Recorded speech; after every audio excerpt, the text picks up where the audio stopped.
Is it possible that psychiatry, if it doesn't understand the soul, might be misunderstanding what's happening in the body? Very likely. Um, First of all, it starts with the idea, if I want to get biblical for a moment, where it says that um, when God created the world, when the world was created, God spoke, and there was light, and there was the plants and the trees, and the animals and the fish. But when human beings were created, God takes his breath and he blows into the nostrils, into the lungs of human beings. So right from the get go, we have a piece of God inside of us. I call it a chunk of divinity. My wife can't stand the word chunk, but that's what I call it. So it's there. That is our soul that we have. We have this piece of divinity inside of us, and that's who we really are. Now, and that soul is pure. That soul is good. That soul is confident. That soul is impervious to the world's criticisms and the world's praises.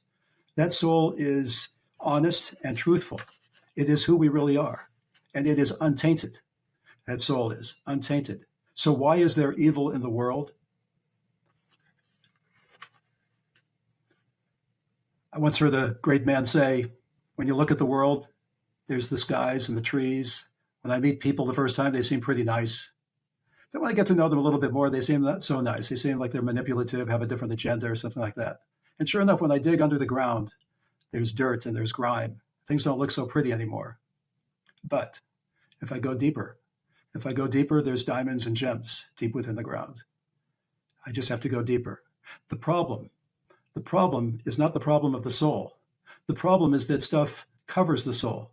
Stuff goes over the soul for all of us on different levels. That's part of the human experience, that we have junk that goes over the soul. And when tons of junk goes over the soul, it can result in evil and demonic forces that go on. But there still is the essence of the person. Dare I say, even the worst of the worst, people that we have nothing to do with, people that sometimes to defend ourselves, we have to do what we need to do. The soul in its essence is absolutely pure. And I once heard a rabbi say the following. He said, when you look at it that way, the only thing that is wrong with the real me, the only thing that is wrong with me is that I think that there's something wrong with me. I think that there's something wrong with me because we have all this stuff on top. The purpose of evil, the purpose of negativity is to help us to grow, as I said earlier today, to help us to climb out of it, to help us to use it as a impetus in order to get more connected with the essence of who we are, who we really are. The more we are connected to that essence by doing things day by day, by knowing what our purpose is, the more we do those kinds of things every single day, we will have a much healthier life. Will we be happy all the time? Maybe not. Is happiness the end point? Maybe not. But to make the world a more holy place, to bring more of that into the world, fantastic. To touch humanity. And actually that's, to self-advertise, that's the whole mission statement of my website, The Singing Psychiatrist. That's the whole thing. I have 750 videos out there talking about this very point. My question is, because we've eliminated God from our medical system for the most part, and we've kind of eliminated the metaphysical, is it possible, like some of these conditions that we label as schizophrenia or psychotic disorders or delusions or dissociative identity disorder, whatever it may be, it could be something of a more demonic or energetic or dark energetic force that has inhabited the body?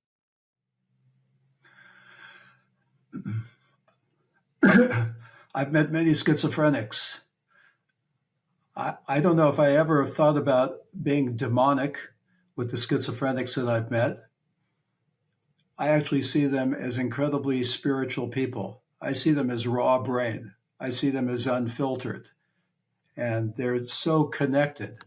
I went to a home. I took care of many patients in a particular home where, 15 schizophrenics or people labeled with schizophrenia lived. And I loved them. I mean, they walked around with their Bible because they saw me with my yarmulke on, and they say, tell me, Dr. Gooderson, what this verse means here, or this means there. So the world of demonic and exorcism, I must confess, I don't really know. I don't think I know that much about. Do people sometimes say they feel possessed? Do people sometimes say they're having command auditory hallucinations, coaxing them to do something horrific? Yes, I have heard that. Um, but I see schizophrenics as refreshing, as opening my eyes. I love it because they are so in touch, because they don't have all this junk in front of them like the rest of us basic neurotic people do. And it's a shame the way we treat them in this country. I've been looking at the outcomes. I see the drugs that are used. But that's another Absolutely. story. But let's go down Absolutely. to the command hallucinations to Right. do horrific things. Are we to deny that there may not be forces outside of the physical? Right? I mean, are we that limited, restrictive in our understanding of all of reality that we couldn't understand that to be energetic? It could be energetic, and it could be something. I mean, there's what we, some people feel a voice internally, and some people feel like they're hearing a voice externally. What's going on? You know. So yeah, there could be. I mean, I had a guy who was walking on the Pennsylvania Turnpike near Pittsburgh, where I live, heading to Philadelphia because his girlfriend was there. Who was his girlfriend? A girl he met in his freshman year of college before he was diagnosed with schizophrenia, who looked at him in a certain way. And he was convinced that she was totally in love with him and that he wanted to marry her. And somehow he thought that a voice was telling him she's in Philadelphia. And he got on the turnpike. And I don't mean to laugh at him, I'm just the situation. He got on the turnpike and started walking until somebody called the police, and he wound up landing in my psychiatric hospital. So he told me, Dr. Gooderson, I hear this voice. Now, is it really a voice? Is it passion? Yeah, it's passion. It's beautiful passion in a way, as long as he's not putting himself in danger. Is it a yearning? It's an internal voice. So I love the guy. He was like, he had all this passion going on inside of him, but he was putting himself so-called in danger by walking along the Pennsylvania Turnpike at the same time.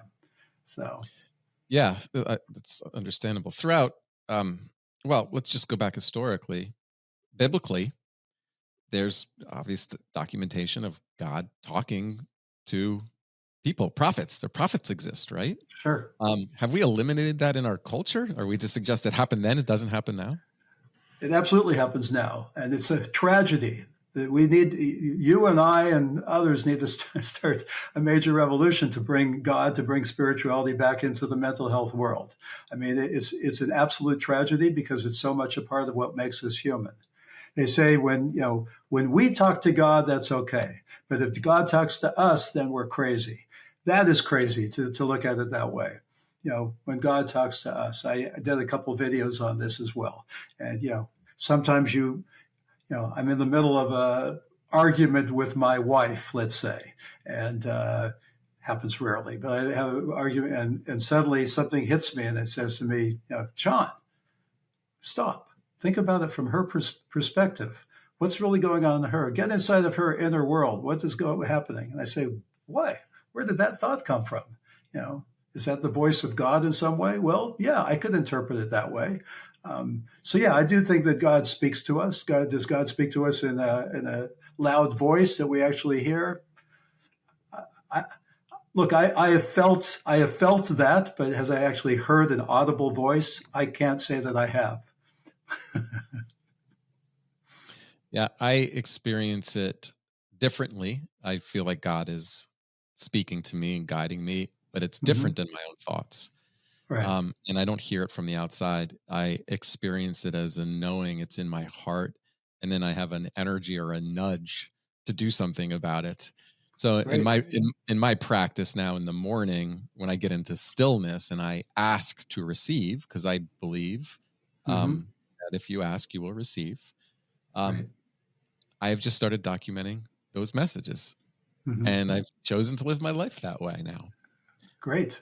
I don't really Wonderful. trust me or my mind. Excellent.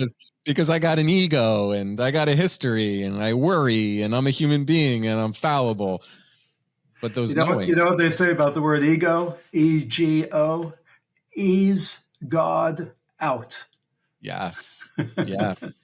I do believe that we have a divine spark within us and that the presence of God exists there. And Mm-hmm. so I try to be there more often Mm. and Right. understand what that Right. direction, what that divine love, that wisdom is providing. Right. And the more we think that way, the less we then define ourselves by our trauma or our failures or our ego. The more we have that connection, and it gives us strength to deal with those failures and traumas. Not so easy. It's hard work, but boy, it's worth it. I agree. This has been a fascinating conversation. I'm so grateful and feel so blessed that you reached out to me because I don't they don't get this opportunity often to throw these ideas Uh around. I'm huh. not saying what I said today is completely accurate. I'm just like theorizing and talking about the spiritual. And one thing I know for sure is it's not just the physical that's in front of us. Right. And I would love to just abandon material science and scientism.